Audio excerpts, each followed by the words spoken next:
Moby-Dick, by Herman Melville. Chapter 41. Moby-Dick.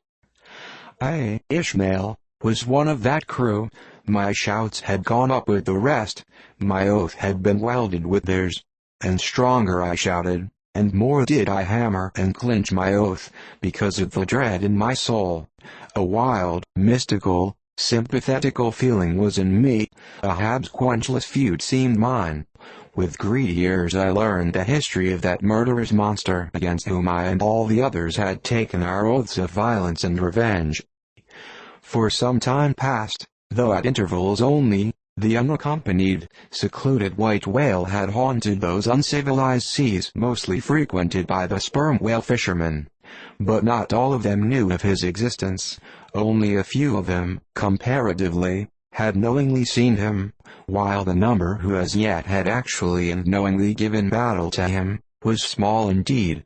For, owing to the large number of whale cruisers, the disorderly way they were sprinkled over the entire watery circumference, many of them adventurously pushing their quest along solitary latitudes, so as seldom or never for a whole 12-month or more on a stretch, to encounter a single news-telling sail of any sort, the inordinate length of each separate voyage, the irregularity of the times of sailing from home, all these, with other circumstances, direct and indirect, long obstructed the spread through the whole worldwide whaling fleet of the special individualizing tidings concerning Moby-Dick. It was hardly to be doubted that several vessels reported to have encountered, at such or such a time, or on such or such a meridian, a sperm whale of uncommon magnitude and malignity, which whale, after doing great mischief to his assailants, had completely escaped them. To some minds it was not an unfair presumption, I say, that the whale in question must have been no other than Moby-Dick. Yet as of late the sperm whale fishery had been marked by various and not unfrequent instances of great ferocity, cunning, and malice in the monster attacked. Therefore it was, that those who by accident ignorantly gave battle to Moby-Dick, such hunters, perhaps, for the most part, were content to ascribe the peculiar terror he bred more, as it were, to the perils of the sperm whale fishery at large, than to the individual cause. In that way, mostly, the disastrous encounter between Ahab and the whale had hitherto been popularly regarded. And as for those who, previously hearing of the white whale, by chance caught sight of him, in the beginning of the thing they had every one of them, almost, as boldly and fearlessly lowered for him, as for any other whale of that species. But at length, such calamities did ensue in these assaults, not restricted to sprained wrists and ankles, broken limbs, or devouring amputations, but fatal to the last degree of fatality, those repeated disastrous repulses, all accumulating and piling their terrors upon Moby-Dick.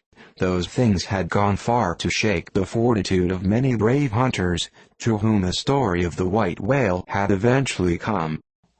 Nor did wild rumors of all sorts fail to exaggerate, and still the more horrify the true histories of these deadly encounters. For not only do fabulous rumors naturally grow out of the very body of all surprising terrible events, as the smitten tree gives birth to its fungi, but, in maritime life, far more than in that of terra firma, wild rumors abound, wherever there is any adequate reality for them to cling to.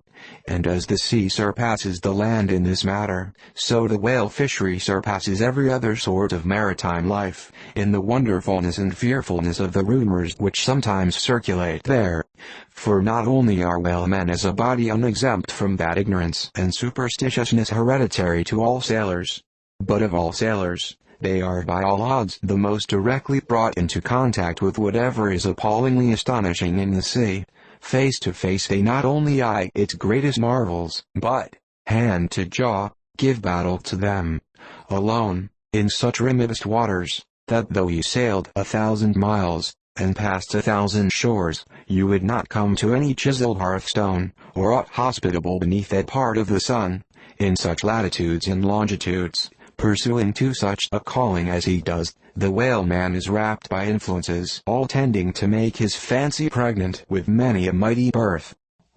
No wonder, then, that ever-gathering volume from the mere transit over the widest watery spaces. The outblown rumors of the white whale did in the end incorporate with themselves all manner of morbid hints, and half-formed futile suggestions of supernatural agencies, which eventually invested Moby-Dick with new terrors unborrowed from anything that visibly appears. So that in many cases such a panic did he finally strike, that few who by those rumors, at least, had heard of the white whale, few of those hunters were willing to encounter the perils of his jaw. But there were still other and more vital practical influences at work.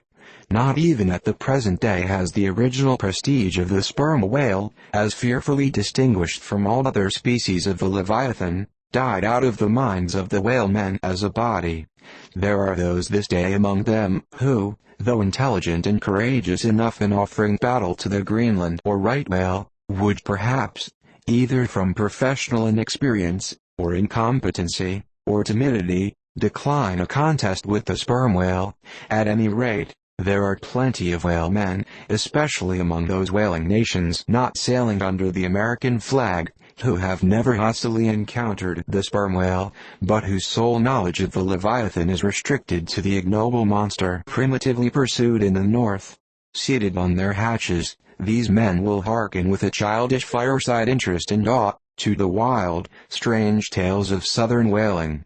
Nor is the preeminent tremendousness of the great sperm whale anywhere more feelingly comprehended, than on board of those prows which dam him. And as if the now tested reality of his might had in former legendary times thrown its shadow before it, we find some book naturalists, Olsen and Povelson, declaring the sperm whale not only to be a consternation to every other creature in the sea, but also to be so incredibly ferocious as continually to be athirst for human blood. Nor even down to so late a time as Cuvier's, were these or almost similar impressions effaced. For in his Natural History, the Baron himself affirms that at sight of the sperm whale, all fish, sharks included, are struck with the most lively terrors, and, often in the precipitancy of their flight, dash themselves against the rocks with such violence as to cause instantaneous death. And however the general experiences in the fishery may amend such reports as these, yet in their full terribleness, even to the bloodthirsty item of Povelson, the superstitious belief in them is, in some vicissitudes of their vocation, revived in the minds of the hunters.